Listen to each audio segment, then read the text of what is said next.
3। नमस्कार, मैं Aruna Choubey degree girls college में साइकोलॉजी की प्रोफेसर हूँ रायपुर में। और आज मैं बीए फर्स्ट ईयर के फर्स्ट पेपर के थर्ड यूनिट में संवेदना के क्षेत्र में स्मेल और टेस्ट सेंसेशन के बारे में आपको बताऊंगी।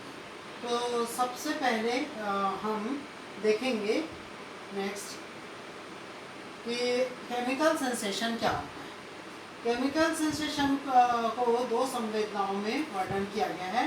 पहला तो ऑल्फैक्टरी या स्मेल सेंसेशन और दूसरा जो है वो टेस्ट सेंसेशन। मानव जीवन में गंध और स्वाद दोनों प्रकार की संवेदनाओं का बहुत अधिक महत्व होता है। खाने पीने की चीज़ों में और सुगंध जो है गंध की उपस्थिति में अधिक रुचिकर प्रतीत होती है।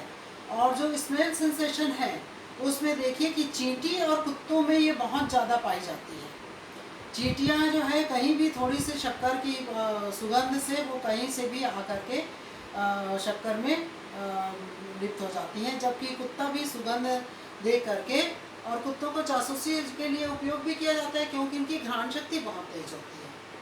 तो पहले हम देखेंगे स्मेल सेंसेशन। नाक के माध्यम से जीव को गंध की संवेदना होती है। नाक के भीतर जो है सबसे ऊपर एक छोटा सा क्षेत्र होता है जिसको कि ऑल्फैक्टरी एपिथेलियम कहते हैं। इसमें ही गंध ग्राहक होते हैं, और गंध ग्राहक जिनके सिरों पर बारीक रेशे या रोए पाए जाते हैं ऑल्फैक्टरी एपिथेलियम क्षेत्र में स्थित होते हैं। मस्तिष्क के गंध केंद्र में स्थित ऑल्फैक्टरी बल्ब का संबंध इन्हीं रेशों से होता है। और इसमें बहुत अधिक मनोवैज्ञानिकों ने इसमें अध्ययन किया है। और एक मात्र कारण गंध ग्राहकों का नाक के भीतर स्थित होना होता है। इन ग्राहकों का म्यूकस झिल्ली से ढका होता है, अतः प्रत्यक्ष रूप से उद्दीप्त करने में इनको कठिनाई होती है।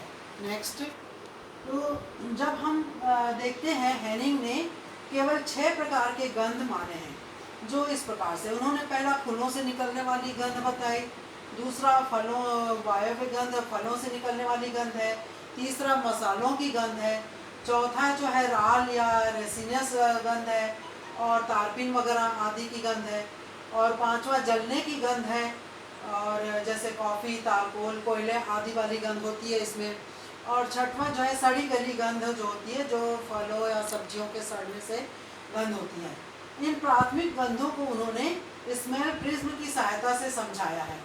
उसने अपने प्रयोगों में 415 प्रकार के गंध का अध्ययन किया है और मिली जुली गंध को मिश्रित गंध भी कहा है।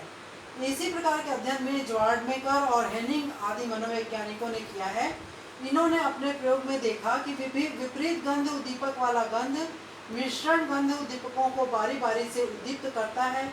चूँकि दो नथनों से संबंधित ये अलग अलग गंध ग्राहक होते हैं, अतः यदि दो भिन्न गंध अलग अलग गंधों को एक ही समय में दोनों गंध ग्राहकों से उद्दीप्त किया जाए तो भिन्न भिन्न परिणाम हमको मिलते हैं। कभी कभी एक गंध का प्रभाव दूसरे गंध के प्रभाव को नष्ट कर देता है और इसे न्यूट्रलाइजेशन इफेक्ट कहते हैं। गंध उद्दीपकों में मास्किंग भी चलता है, आच्छादन भी चलता है। जो तीव्र गंध है वो मध्यम गंध को ढक देती है या उसको रोक देती है और तीव्र गंध की उत्तेजना हमको होती है। नेक्स्ट, यदि हम इसमें देखें नाक के अंदर का भाग देखें तो यहाँ पर हमें देखते हैं कि ये नाक के नथुने हैं और नेजल कैविटी इसको हम देख सकते हैं। यहाँ पर ऑल्फैक्टरी जो फाइबर्स पाए जाते हैं और यहाँ पर एक बल्ब हो जाता है, ऑल्फैक्टरी बल्ब कहा जाता है। इसी की ये रेशों के द्वारा सुगंध को ग्रहण किया जाता है और बल्ब से जो ऑल्फैक्टरी नर्व्स होते हैं वो मस्तिष्क की ओर जाते हैं और मस्तिष्क के सुगंध के क्षेत्र में जाकर के हमको गंध का एहसास कराते हैं। नेक्स्ट, तो इस प्रकार से इसमें देखा जाता है कि गंध संवेदना के गुणों को प्रभावित करते हैं। उद्दीपक का जो मॉलिक्यूल होता है, जो उसके जो छोटे छोटे टुकड़े होते हैं, बहुत ही बारीक महीन टुकड़े होते हैं, वो गुणों को प्रभावित करती है। गंध की तीव्रता प्रसरण और शोषण पर निर्धारित होती है।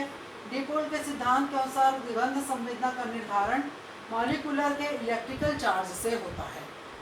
डेसन ने यह भी कहा है कि पदार्थ में उपयुक्त मात्रा में वेपर, प्रेशर और घुलनशीलता उपयुक्त गंध के लिए आवश्यक होती है। और जब इंफ्रारेड रेडिएशन का स्रोत होता है तथा ग्राहकों में रेडिएशन भिन्न भिन्न प्रकार से होता है, जब किसी उद्दीपक में शोषण का बैंड होता है तो वो रेडिएशन का शोषण करता है और ग्राहकों को उद्दीप्त करता है। गंध ग्राहकों से टकराने वाले गंध उद्दीपकों के मॉलिक्यूल का आकार और आकृति भी गंध संवेदना को प्रभावित करती है। इन मॉलिक्यूल्स का आकार यह निर्धारित करता है कि घ्राण एपिथेलियम कितना विस्थापित होगा। कुछ मॉलिक्यूल जो होते हैं ऑल्फैक्टरी एपिथेलियम के केवल एक क्षेत्र को उद्दीप्त करते हैं और अन्य मॉलिक्यूल दूसरे बड़े क्षेत्र को उत्तेजित करते हैं। ऐसा विश्वास किया जाता है कि तीव्र गंध वाली उत्तेजना एपिथेलियम को केवल थोड़े भाग को उत्तेजित करती है और मंद जो गंध है या मंद गंध वाले अधिक उद्दीपक भाग को उद्दीप्त करते हैं। नेक्स्ट, तो इस प्रकार से हमको घ्राण संवेदना या स्मेल का सेंसेशन होता है। अब मैं टेस्ट सेंसेशन के बारे में बताऊंगी। मनोवैज्ञानिकों में एक मत न होने के कारण यह माना जाता है कि 4 प्रकार का मौलिक स्वाद होता है: खट्टा, मीठा, नमकीन और कड़वा। और जीभ में इसी के माने हमारे जीभ में ये चारों जो टेस्ट बर्ड पाए जाते हैं। नमकीन और खट्टे का अधिक मौलिक समझे जाते हैं और अलारा के अनुसार स्वाद ग्राहकों का पूर्ण जो विकास है वो किशोरावस्था तक हो जाता है और 45 वर्ष के बाद इसमें डिक्रीज होना या अवनति होना शुरू हो जाता है। तो साधारण तो जो लिक्विड फॉर्म में होता है या घोल होता है उसी से हमको स्वाद की संवेदना होती है। जीभ में यदि हम कोई ठोस चीज़ रखेंगे तो हमको स्वाद नहीं आएगा, लेकिन जब वो सलाइवा के साथ घुलता है या लिक्विड फॉर्म में यदि हम कोई चीज़ लेते हैं तब उसका स्वाद हमको पता चलता है। तो जीभ में टेस्ट बर्ड्स बहुत सारे पाए जाते हैं और इनकी जो संख्या है वो 9000 या इससे अधिक होती है। जीभ में जो टेस्ट बर्ड्स हैं उनकी संख्या 9000 होती है। इन टेस्ट बर्ड के उद्दीप्त होने पर ही हमको टेस्ट का सेंसेशन होता है। इन स्वाद और टेस्ट बर्ड के नीचे ही कुछ महीन रेशे होते हैं और इन रेशों का जो संबंध है वो मस्तिष्क से संबंधित होता है। जीभ के आगे की भाग में हमको मीठे की संवेदना होती है, जबकि आजू बाजू और बीच में नमकीन और खट्टे की संवेदना होती है और जीभ के पीछे तरफ अंतिम भाग में कड़वे की संवेदना होती है। अतः हम ये देख सकते हैं कि संवाद संवेदना का सीमांत परिवर्तित होता रहता है और कुछ मनोवैज्ञानिकों ने थैलेमस के कुछ विशिष्ट केंद्रों को उत्तेजित करके देखा कि स्वाद के लिए थैलेमस जो है वो उत्तरदायित्व होता है, माने स्वाद संवेदनशीलता के लिए। नेक्स्ट, यदि अब हम जीभ की संरचना देखें तो यहाँ पर हम देख सकते हैं कि जीभ का ये सबसे टंग जो बाहर जो कोना सा अग्रभाग है वहाँ पर मीठे की संवेदना या स्वीट की संवेदना होती है। आजू बाजू है वो सॉल्ट या नमकीन की संवेदना होती है। इसी प्रकार बीच में सावर की संवेदना या खट्टे की संवेदना और लास्ट में यहाँ पर गले के अंदर में पास अंतिम क्षेत्र में कड़वे की संवेदना होती है। नेक्स्ट, तो यहाँ देखा जाता है कि अन्य संवेदनाओं की भांति स्वाद संवेदना में भी अडॉप्टेशन पाया जाता है। प्रारंभ में टेस्ट एडाप्टेशन की गति तीव्र होती है और बाद में मंद हो जाती है। प्रायोगिक अध्ययनों के आधार पर सिद्ध हो चुका है कि अधिक नमकीन उद्दीपक की उपस्थिति में स्वाद का अनुकूलन शीघ्र होता है। मीठी, खट्टी और कड़वी संवेदनाओं में स्वाद अनुकूलन क्रमशः देर से